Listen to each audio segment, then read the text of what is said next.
Welcome to all. Continuation of costing procedure in process costing.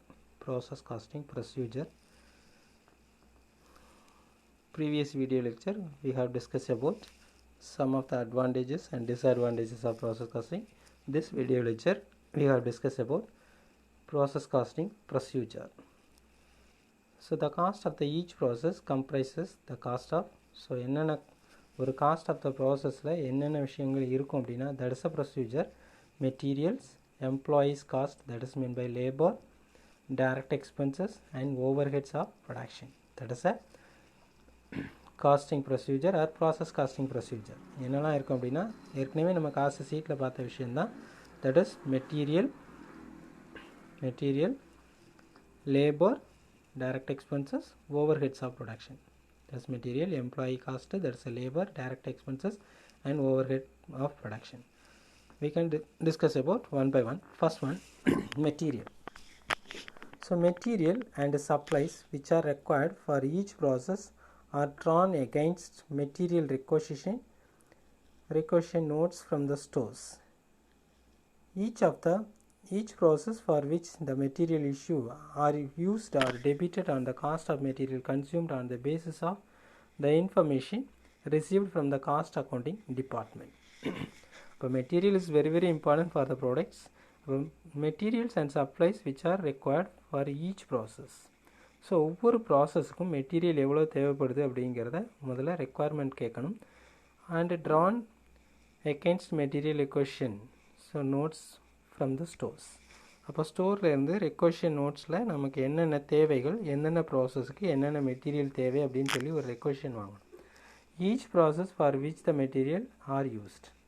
So என்னென்ன ப்ராசஸில் என்னென்ன material use பண்ணியிருக்கோம், are debited with the cost of material consumed on the basis of the information received from the cost accounting department.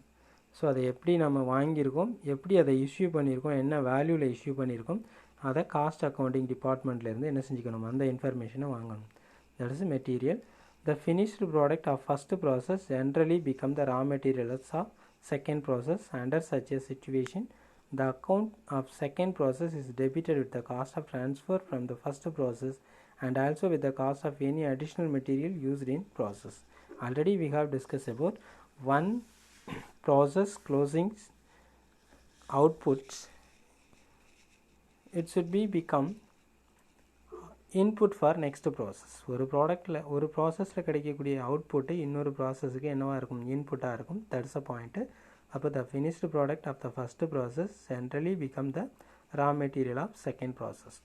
அப்போ ஒரு ப்ராசஸில் இருக்கக்கூடிய output என்னவா மாறுது, ஃபினிஷ்டு ப்ராடக்ட் என்னவா மாறுது, நெக்ஸ்ட்டு ப்ராடக்ட்டுக்கு நெக்ஸ்ட்டு ப்ராசஸுக்கு ரா மெட்டீரியலாக மாறுது. அண்டர் சச் சிச்சுவேஷன், இந்த மாதிரி சிச்சுவேஷனில் the second process is debited. இந்த ப்ராசஸில் என்ன செய்கிறோம் அப்படின்னா டெபிட் பண்ணுறோம் with the cost of transfer from the first process.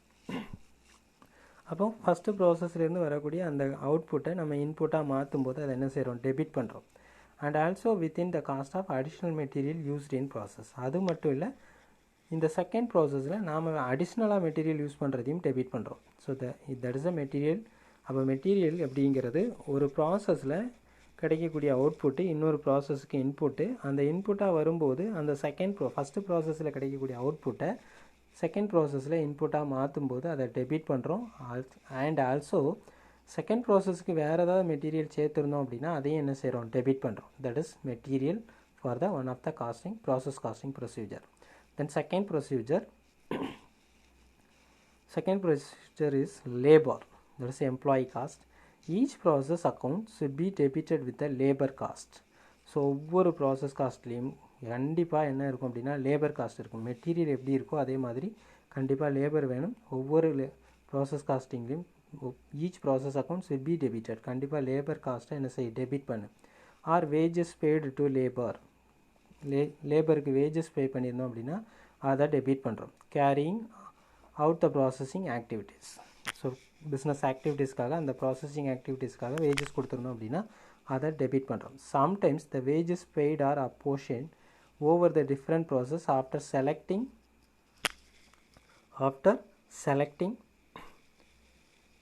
appropriate basis.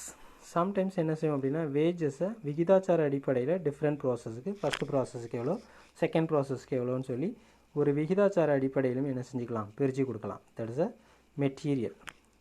That's a point of material point. The next third point, direct expenses.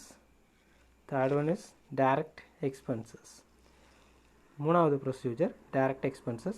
Direct expenses, each process account should be debited with direct expenses like depreciation, repairs, maintenance, insurance, etc. associated with it.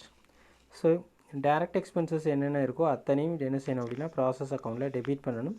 So அது என்னெல்லாம் இருக்கும் அப்படின்னா example கொடுத்துருக்காங்க, depreciation, ரிப்பேர்ஸு, maintenance, insurance, இந்த மாதிரி எல்லாம் direct expenses எல்லாத்தையும் என்ன செய்யணும் அப்படின்னா ப்ராசஸ் அக்கௌண்ட்டில் ஒவ்வொரு ப்ராசஸ் அக்கௌண்ட்லேயும் அதனோட டைரக்ட் எக்ஸ்பென்சஸை என்ன செஞ்சுக்கணும் டெபிட் பண்ணிக்கணும். Then last procedure production overhead. Production overheads expenses என்னென்ன ப்ரொடக்ஷன் ஓவர்ஹெட் என்னென்ன அப்படின்னா ஏற்கனவே நம்ம சொல்லியிருந்தோம். Expenses like rent, power, expenses, factory ஓவர்ஹெட்டில் இருக்கக்கூடிய அத்தனையும் என்ன செய்யும் ப்ரொடக்ஷன் ஓவர்ஹெட்குள்ளே தான் வரும். ரெண்ட்டாக இருக்கட்டும், power, expenses, lighting, bills, cash, water bills extra are known as production overhead. அப்போ இந்த ப்ரொடக்ஷன் ஓவர்ஹெட் எல்லாமே நான் ஏற்கனவே சொன்ன மாதிரி நீ ஃபேக்ட்ரி ஓவர்ஹெட்ஸில் என்னெல்லாம் கொண்டு வந்தியோ அத்தனையும் என்ன செஞ்சிடும் அப்படின்னா இந்த ப்ரொடக்ஷன் ஓவர்ஹெட்டுக்குள்ளே வந்துடும். These expenses cannot be allocated to a process. இந்த எக்ஸ்பென்சஸை என்ன செய்ய முடியாது அப்படின்னா அலோகேட் பண்ண முடியாது, ப்ராசஸுக்கு என்ன செய்ய முடியாது பிரித்து கொடுக்க முடியாது. The suitable way to recover them to apportion them over different process by using suitable basis. So இந்த மாதிரி ஓவர் ஹெட்ஸை என்ன செய்யலாம் அப்படின்னா அலோகேட் பண்ண முடியும் on the basis of apportion. Different ப்ராசஸுக்கு தகுந்த மாதிரி அதில் எவ்வளோ சூட்டபிள் எவ்வளோ யூஸ் பண்ணுறானோ அதுக்கு தகுந்த மாதிரி அந்த அப்போர்ஷன்மெண்ட்டில் நம்ம என்ன செஞ்சுக்கலாம் பிரித்து கொடுத்துக்கலாம். Usually these expenses are estimated in advance and the process debited with these expenses on predetermined base. யூஸ்வலாக இந்த ஓவர்ஹெட் எக்ஸ்பென்சஸை என்ன செய்வோம் அப்படின்னா முன்னக்கூட்டியே ப்ரீ டிட்டர்மைண்டாக தீர்மானித்து வச்சுக்கிறோம், டெபிட் பண்ணுறோம். ஸோ ப்ரீ டிட்டர்மைன் பேசிஸில் தான் இதை என்ன செய்வோம் அப்படின்னா டெபிட் பண்ணுவோம். That is production overheads. This are all the costing procedure in process costing procedure.